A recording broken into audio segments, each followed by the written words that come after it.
Olá, Lucas Ramires por aqui. Deixa eu te fazer uma pergunta. Quanto aço você acha que é possível economizar no detalhamento de uma laje? Em torno de 20%? Menos que 20%? Mais do que 20%? Fica comigo até o final do vídeo que eu vou te mostrar que é possível reduzir bem mais do que 20%. Mas antes de eu te mostrar como fazer isso, deixa eu te falar por que eu estou falando disso. O primeiro porquê, simplesmente, é porque essa é a parte que eu gosto da engenharia estrutural. A parte de poder analisar friamente como as coisas funcionam e atuar especificamente nos pontos que conduzem aos resultados mais expressivos. Nesse vídeo eu vou te mostrar 3 estratégias para reduzir aço no detalhamento de uma laje bem convencional. Vamos lá então? Primeira estratégia.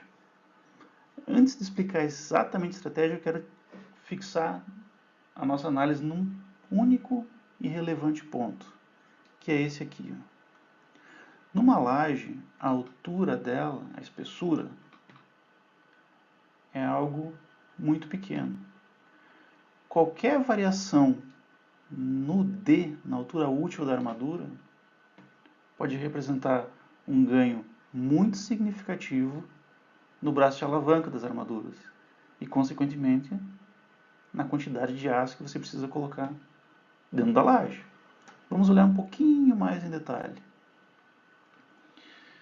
Aqui nessa coluna, a espessura da laje, vamos dizer que seja 12. E vamos dizer que o cobrimento original dela seja de 13,5 centímetros.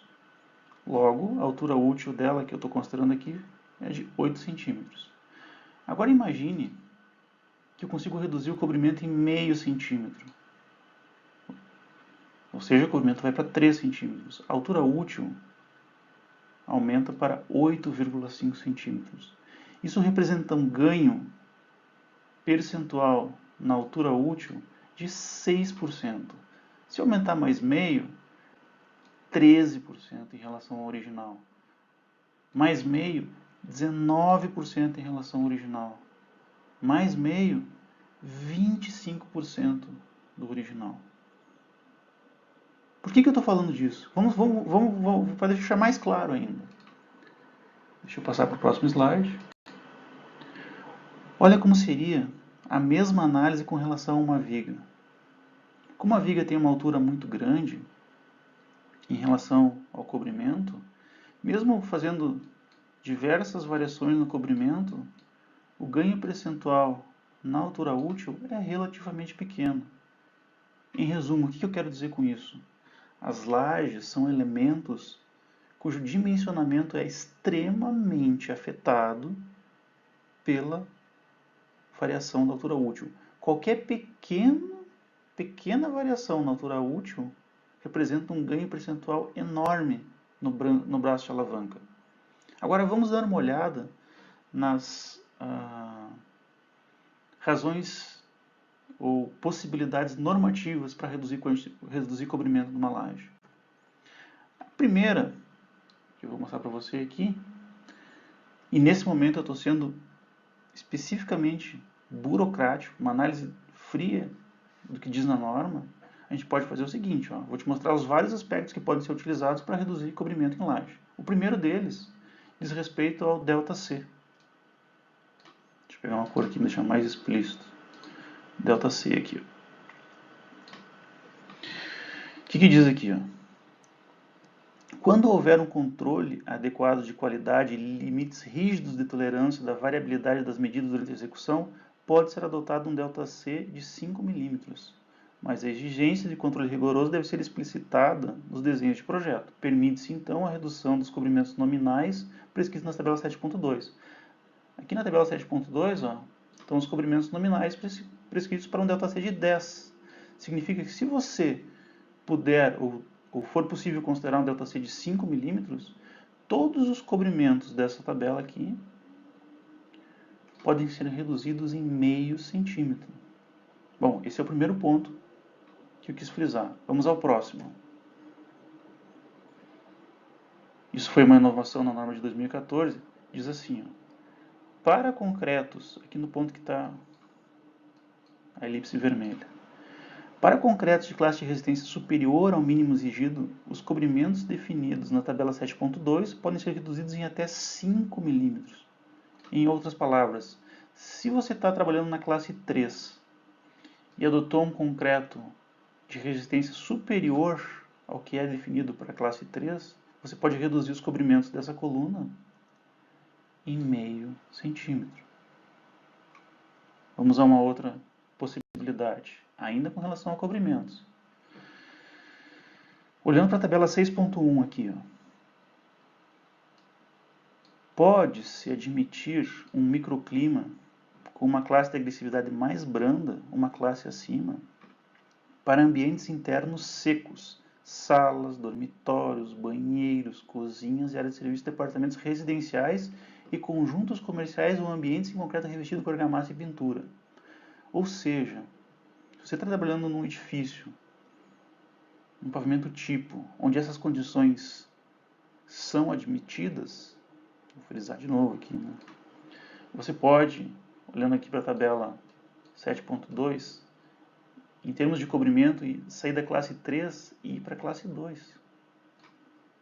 Isso representa aqui, ó, se a gente olhar para a laje, de 35 para 25 milímetros de cobrimento. Lembra daquela tabela inicial lá, quantos por cento isso significa. Tá? E aqui eu faço uma ressalva. Nessa análise normativa, eu estou sendo estritamente burocrático. Estou jogando com a regra embaixo do braço. Estou só fazendo uma leitura daquilo que a norma permite fazer. Tá? Isso aqui, tipo, se você vai usar todos esses critérios ou não, ou como você vai utilizá-los, isso é um problema seu. Eu quero mostrar aquilo que está na norma, que pela leitura nua e crua dela é permitido fazer. Tá? Vamos adiante nas possibilidades. Estratégia 2. A estratégia 2 é basicamente o seguinte: não adianta colocar armadura onde ela não é necessária. O que eu fiz aqui? Só para mostrar para você. Estou mostrando aqui na esquerda diagramas de momento no sentido horizontal, diagramas de momento no sentido vertical. E eu marquei aqui, vou botar uma outra cor, ó, curvas de isomomentos nas duas direções. O que é esse isomomento aí?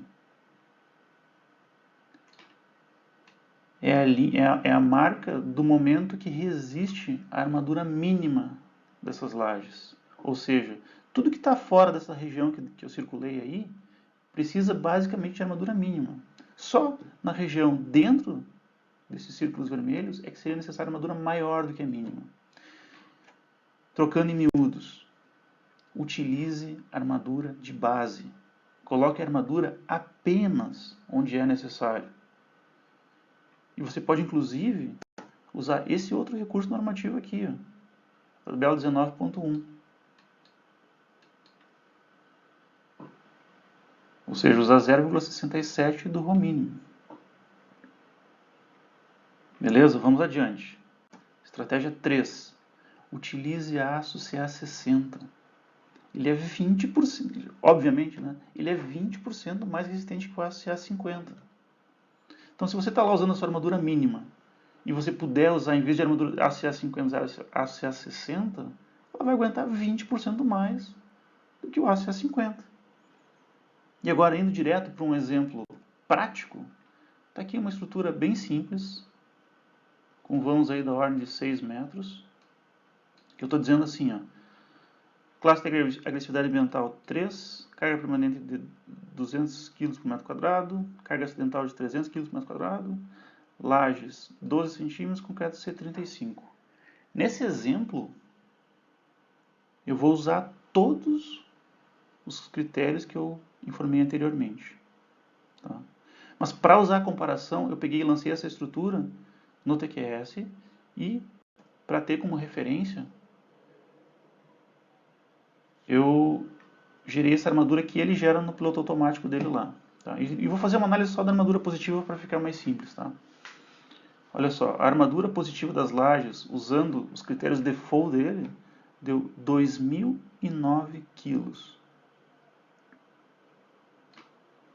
E agora eu vou fazer um comparativo com o meu detalhamento. Note que eu usei cobrimentos menores, escalonei a armadura e utilizei aço A60. Nesse caso, a armadura positiva das lajes resultou em 1.278 quilos.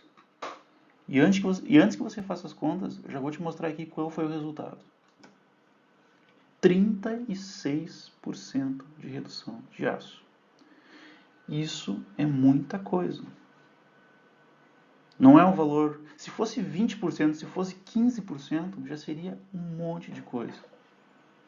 É um valor que pode pagar e sobrar todo o projeto estrutural. É algo para se levar em conta, mesmo que parcialmente. E para quase encerrar aqui, atuar dessa maneira, nesse nível de detalhe no projeto estrutural, é coisa para quem sabe o que está fazendo. Os benefícios, espero que tenham ficado muito explícitos aí. A redução de armadura é brutal. Agora, tem dois contras, pelo menos, que eu acho que é bem importante você ter em mente. Fazer esse tipo de intervenção no projeto significa editar muita armadura, editar muito projeto, fazer muita coisa na mão. Quando a gente faz isso, duas coisas acontecem. Primeiro, a chance de erro aumenta bastante. Você tem que ficar muito esperto, fazer uma revisão muito cautelosa depois. E o segundo aspecto, talvez um pouco negativo, é que para fazer isso você precisa de mais tempo de detalhamento de projeto.